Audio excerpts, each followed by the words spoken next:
Je ne sais pas personnellement pour toi, mais je peux te traduire ce que j'ai vécu. À une époque, tout le monde n'avait pas accès aux chaînes câblées. C'était un luxe que beaucoup ne pouvaient se permettre. Internet n'existait pas et ce n'était même pas possible de penser qu'un jour, des gens allaient regarder des vidéos sur leur téléphone. Michael Jackson.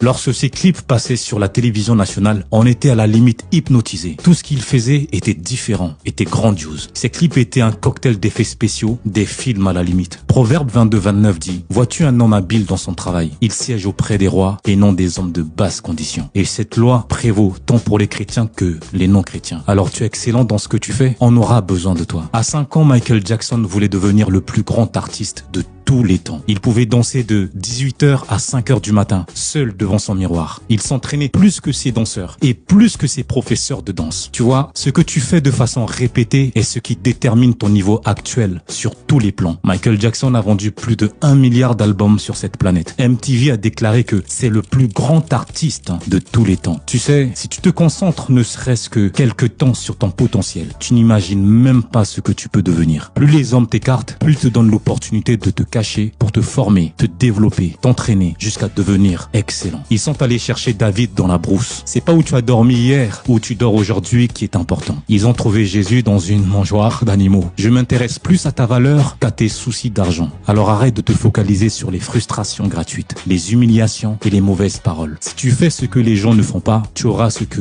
eux ne peuvent pas avoir. Et lorsque la grâce de Dieu se greffe à ton talent, ton potentiel devient un impact pour cette génération et en évidence pour tous. Et ma Bible me dit que lorsque David est revenu avec la tête de Goliath, Saül a demandé, mais de qui est cet enfant? De qui est ce fils? Ton talent est la ressource qui fera sortir le nom de ta famille de l'anonymat. Alors, je prie qu'on te cherche à cause de ta valeur et que des rois te découvrent. Belle soirée. C'était Monsieur Roro.